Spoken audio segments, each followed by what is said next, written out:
नमस्कार, good evening. मैं विशाल मिश्रा एक बार फिर से आपका हार्दिक अभिनंदन करता हूं अपने नेक्स्ट मैथ के वीडियो में। तो उम्मीद होगा कि पिछले क्लास के जितने भी वीडियो आपने डेरिवेटिव के देखे अब तक वो आपने बढ़िया से प्रिपेयर कर लिए होंगे। तो आगे मैं आज आपको नेक्स्ट कॉन्सेप्ट पे ले चलता हूं। बच्चे, अगर आप नोट्स अभी तक प्रिपेयर नहीं किए हैं तो आप जाकर पहले नोट्स अवश्य प्रिपेयर कर लें, क्योंकि अगर आप नोट्स अपने सही टाइम पे प्रिपेयर नहीं करोगे तो आपको आगे क्वेश्चंस करने में बहुत सा प्रॉब्लम फेस करना पड़ेगा। तो चलते हम लोग नेक्स्ट वेरिएशन की तरफ। पिछली क्लास में हमने पढ़ा था डिफरेंशिएशन ऑफ पैरामेट्रिक फंक्शन। अगर हमारे पास कोई प्राचल फलन है, जैसे x बराबर साइन टी, y बराबर कॉस टी, और हमसे डेरिवेटिव पूछता है, तो उस दौरान हम लोग उस पैरामीटर के रिस्पेक्ट में dx अपॉन dt और dy अपॉन dt फाइंड करते थे। उसके बाद में एक को फर्स्ट इक्वेशन, एक को सेकंड इक्वेशन मानकर equation second divide equation first कर देते थे और हमारा आंसर आ जाता था। आज के इस डेरिवेटिव में कुछ मिलता जुलता ही है, प्राचल वाला हल्का सा मिलता जुलता ही है। जरा उस पर फोकस करते हैं कि क्या करना है। हमें क्या दिया होगा, इस बार कोई फंक्शन दिया होगा, let first function u is equal to f x. एक फंक्शन ये दिया होगा, है क्लियर। एक सेकंड मान लेते हैं हम लोग, लेट सेकेंड फंक्शन। हम लोग सेकेंड फंक्शन की बात करते हैं। देखिए यहाँ पे दो फंक्शन होना मस्ट है। यहीं से एक क्वेश्चन बनता है, क्या दो से ज़्यादा भी हो सकते हैं या दो से कम। देखिए दो से कम के लिए तो आप सीख चुके हैं। जैसे y बराबर साइन एक्स बोलेगा कि x के सापेक्ष करो, तो dy बाई डी एक्स आप फाइंड करते थे। यानी अभी आप वेरिएबल का वेरिएबल के रिस्पेक्ट में डेरिवेटिव करते थे। अभी तक की वीडियोस में आपने क्या किया, वेरिएबल का वेरिएबल के रिस्पेक्ट में डेरिवेटिव फाइंड किया। But now we have derivative of function with respect to another function. यानी डेरिवेटिव अभी भी होगा, लेकिन एक फंक्शन का दूसरे फंक्शन के रिस्पेक्ट में डेरिवेटिव होगा, है क्लियर। तो let second function v is equal to हम लोग लेट कर लेते हैं gx। यानी इस तरह से हमसे देगा क्वेश्चन, ये दो फंक्शन दिखाएगा हमको स्टार्टिंग में, और क्या बोलेगा, बोलेगा u का v के सापेक्ष अवकलन करो, अवकलन करो। क्या बोलेगा, u का v के सापेक्ष अवकलन करो। क्या बोलेगा, u का v के सापेक्ष अवकलन करो। अब बच्चे यहां पे आपको ध्यान देना है, जिसके रिस्पेक्ट में हो रहा है। यहां देखिए u का v के सापेक्ष, यानी v के रिस्पेक्ट में, यानी derivative of u with respect to v। इसका मतलब ये है, तो जब v के रिस्पेक्ट में डेरिवेटिव हो रहा है तो क्या फंडा रहेगा। अब यहां पे प्रोसेस सुनो कि कैसे आप इस क्वेश्चन को करेक्ट करोगे। सबसे पहले क्या करना, u is equal to function दिया रहेगा, चुपचाप उस फंक्शन को नोट कर लेना और उसका डेरिवेटिव फाइंड कर लेना। सपोज आपको दिया है u is equal to sine x, तो आप चुपचाप उस u is equal to sine x का डेरिवेटिव फाइंड कर लीजिए। फाइंड कर लिए, उसको आप इक्वेशन फर्स्ट डाल के रख लीजिए। दूसरा काम, v के रिस्पेक्ट में आप इस v वाले का भी डेरिवेटिव फाइंड कर लो। आप इस v वाले का भी डेरिवेटिव फाइंड कर लो। फाइंड कर लिए, इक्वेशन सेकंड लेट कर लो, है clear.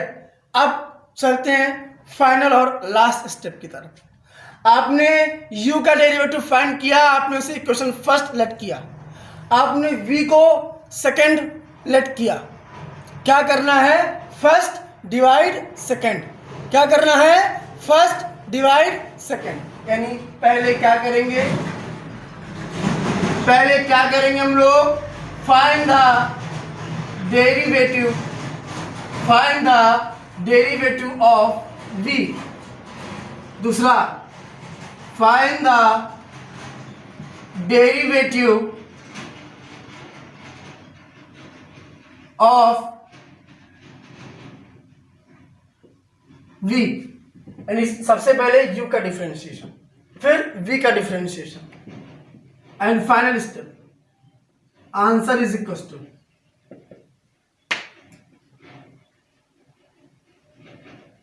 Derivative of u upon derivative of v है। क्लियर? इसे करते ही आपका आंसर आ जाएगा। कुछ भी एक्स्ट्रा करने की जरूरत नहीं है। अगर आप एक्स्ट्रा करेंगे तो आप गलत कर देंगे। आपसे बोलेगा u का v के सापेक्ष अवकलन करो, कोई दिक्कत नहीं है।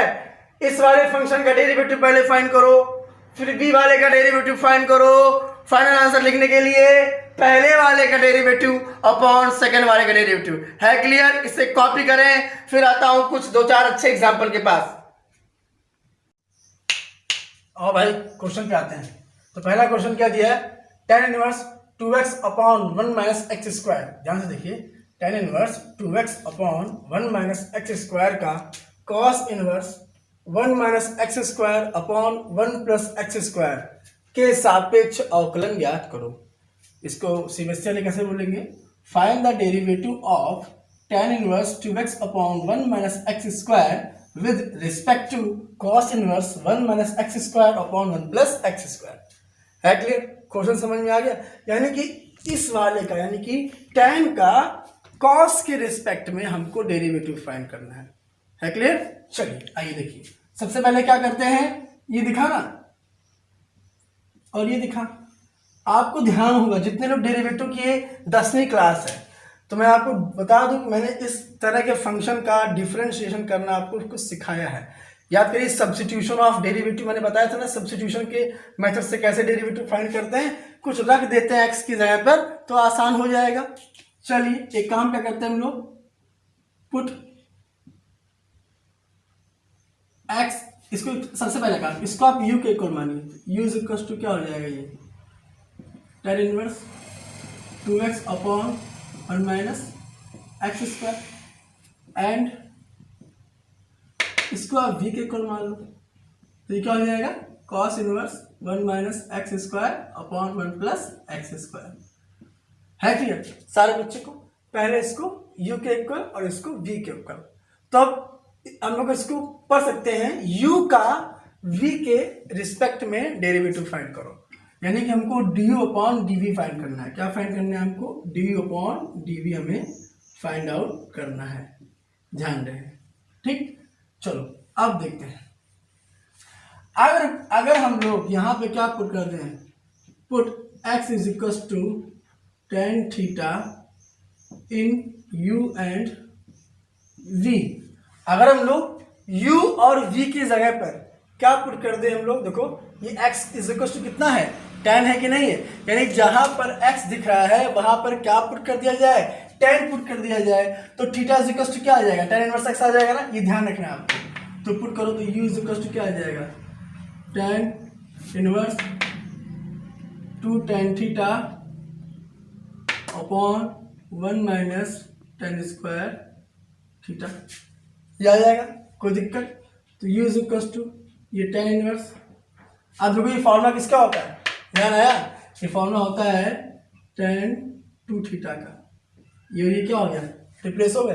तो फाइनली हमारे पास यहाँ से क्या आ गया, ये 2 थीटा क्या आ गया। तो आप यहाँ लिखो कि u इज इक्वल टू कितना आ गया हमारे पास, 2 थीटा। है clear? u is equal to कितना आ गया हमारे पास, 2 थीटा आ गया। कोई दिक्कत? अब अगर आप यहाँ पे पुट करो, put theta is equal to क्या पुट करोगे, tan इनवर्स x आ जाएगा। कोई दिक्कत? उठा के रखो। तो u इज इक्वल टू क्या आ जाएगा, 2 tan इनवर्स x आ जाएगा। कोई समस्या? अब आप यहाँ पे फाइंड कर लो differentiation with respect to x। तो ये क्या आएगा, du upon dx is equal to 2 आगे आएगा कि कांस्टेंट है और डेरिवेटिव किसका हो जाएगा, tan इनवर्स x का। है क्लियर? फाइनली यहाँ से क्या आएगा, du upon dx is equal to 2 और इसका आएगा 1 अपॉन 1 प्लस एक्स स्क्वायर। तो अगर इसमें सॉल्व करेंगे तो क्या आएगा, du upon dx is equal to 2 upon 1 plus x square. इसको इक्वेशन का लेट के लिए हमने फर्स्ट लेट कर लिया। ये कहानी कब की हुई, जब हमने u में ये पुट किया। क्या पुट किया, x is equal to tan theta. अब वैसे ही v में क्या पुट कर दो, x is equal to tan theta. तो लिख दीजिए put x equal to tan theta in v। तो v क्या बनेगा हमारे पास, cos inverse 1 minus tan square theta upon 1 plus tan square theta बन जाएगा। कोई दिक्कत? ये बताइए ये फॉर्मूला किसका होता है, कुछ ध्यान आया, cos 2 थीटा का होता है। तो ये cos इनवर्स और ये हो जाएगा cos 2 थीटा, ये रिलीज हो गया। तो v इज इक्वल टू कितना आ गया, 2 थीटा आ गया। कितना आ गया, v is equal to 2 theta आ गया। है क्लियर? अब फिर हमारे पास थीटा की वैल्यू क्या मिलेगी, tan inverse x। Put theta is equal to tan inverse x। तो v इज इक्वल टू क्या आएगा, 2 tan इनवर्स x आ जाएगा। फिर से इसका डेरिवेटिव फाइंड करिए। तो differentiation with respect to x, यहाँ से क्या आएगा, dv upon dx is equal to dy dx to tan inverse x। ये तो आएगा। नेक्स्ट स्टेप में क्या आएगा, dv over dx is equal to 2, इसका 1 upon 1 plus x square. Finally solve करेंगे तो क्या आएगा, dv over dx is equal to 2 upon 1 plus x square. और इसे हमने क्वेश्चन नंबर क्या लेट कर लिया, सेकंड लेट कर लिया। कोई दिक्कत यहाँ तक? हमें फाइंड क्या करना था, tan inverse 2x upon 1 minus x square का cos inverse 1 minus x square upon 1 plus x square के रिस्पेक्ट में डेरिवेटिव। तो इसका अलग फाइंड किया, सॉल्व किया, ये निकाला। इसका अलग सॉल्व किया, फाइंड किया, ये निकाला। लास्ट का हम याद है हमने क्या कहा था कि हम लोग क्या करते हैं, equation first divide equation second. ढूंढो यहां से इक्वेशन फर्स्ट कहाँ है, ये है। इक्वेशन सेकंड कहाँ है, ये। तो फाइनल आंसर क्या निकला। और स्टार्टिंग हमने आपको बताया था हमें फाइंड क्या करना है। फाइनल आंसर लिखने से पहले मैंने आपको बताया था कि हम लोग answer equation first divide equation second करके लाते हैं, वो बात ठीक है, पर हमको निकालना क्या है। अगर ये u है ये v है तो क्या फाइंड करना है, du ओवर dv। तो चलिए हम लोग फटाफट du ओवर dv फाइंड करते हैं। तो du over dv is equal to क्या आएगा, du by dx upon dv by dx। तो ये और ये हमारा क्या हो गया, कैंसिल।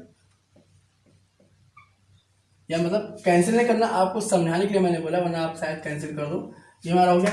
अब देखिए du अपॉन dx की वैल्यू कितनी है, 2 अपॉन 1 प्लस एक्स स्क्वायर। और du अपॉन dx की वैल्यू कितनी है, 2 upon 1 plus x square. Same value है ना। तो वैसे ही अगर मान लो कहीं लिखा है a is equal to x upon x, तो रिलीज होकर a की वैल्यू क्या आती है, 1 आती नहीं आती। तो वैसे यहाँ देखो, यहाँ पे क्या लिखा है, 2 अपॉन 1 प्लस एक्स स्क्वायर। यहाँ भी 2 अपॉन 1 प्लस एक्स स्क्वायर लिखा है। कैंसिल होगा, रिलीज होगा, तो फाइनल आंसर कितना आएगा हमारा, 1। तो ये हमारा आंसर है क्लियर। तो करना क्या होगा, हमको दो फंक्शन देगा, जैसे ये फंक्शन और ये फंक्शन। तो पहले इस फंक्शन का डेरिवेटिव फाइंड करो। देखो ये हमने सॉल्व किया और यहाँ पे डेरिवेटिव फाइंड किया, ये निकल के आया। फिर उसके बाद दूसरे फंक्शन का डेरिवेटिव फाइंड करो, निकाल लिया। कोई दिक्कत? बस आपको ध्यान का रखना है, फाइनल आंसर लिखने के लिए पहले वाले का डेरिवेटिव अपॉन दूसरे वाले का डेरिवेटिव, इतना करते ही आपका आंसर आ जाएगा। है क्लियर? फिर सुन लो क्या करना है। आपको दो फंक्शन देगा, पहले वाले का डेरिवेटिव फाइंड करो, कर लोगे। फिर दूसरे वाले का डेरिवेटिव फाइंड करो, कर लोगे। उसके बाद फाइनल आंसर लिखने के लिए पहले वाले का डेरिवेटिव अपॉन दूसरे वाले का डेरिवेटिव, यही आपका फाइनल आंसर होगा। है क्लियर? एक छोटा सा मैं क्वेश्चन लेता हूँ, फिर आपको समझाता हूँ, जरा फोकस करिएगा।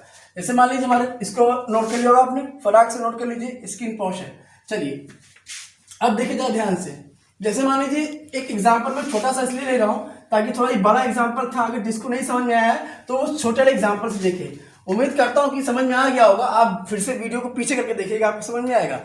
जैसे कि लिखा हुआ, इसने बोल दिया, क्वेश्चन नंबर दूसरा इसको बोल सकता हूँ, इसने बोल दिया साइन एक्स का tan एक्स के सापेक्ष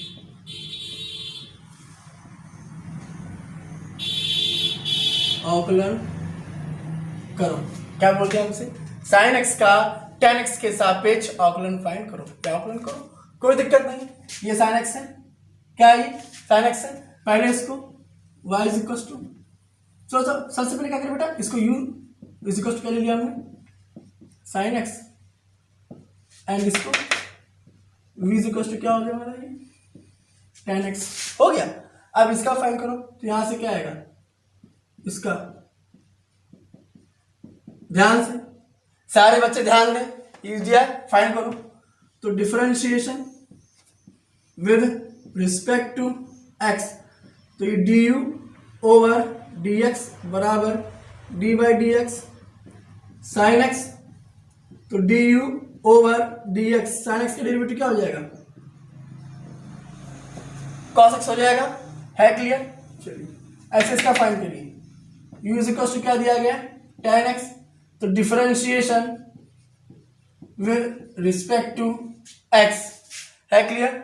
फिर फाइंड करिए, तो dv अपॉन dx बराबर d by d x tan x, है क्लियर। आगे देखो, dv ओवर dx बराबर tan x का डेरिवेटिव क्या होता है, सेक स्क्वायर x, ये आ गया।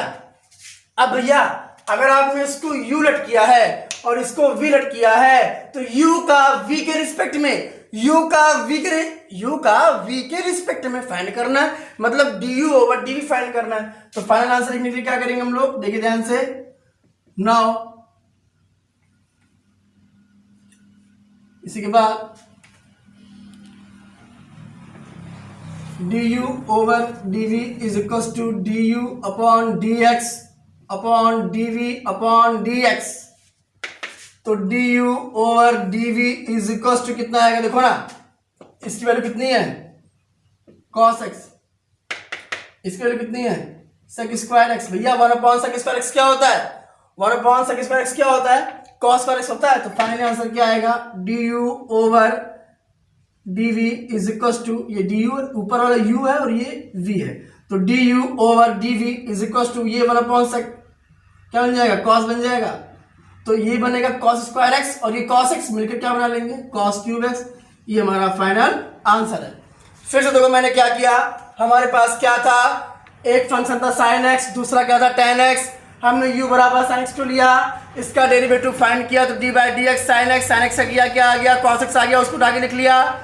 फिर हमारे पास v बराबर क्या था, tan x था, हमने tan x का दोबारा किया, तो tan x का sec स्क्वायर x हो जाएगा, हो गया, कोई दिक्कत। फाइनल आंसर लिखना है, क्या करेंगे, du upon dx over dv upon dx, देखिए भाई क्या, यानी cos x upon sec square x, 1 upon sec square x क्या हो जाएगा, cos स्क्वायर x हो जाएगा, तो एक cos स्क्वायर x और एक cos x मिलकर क्या बना लेंगे, cos cube x, and this is my answer.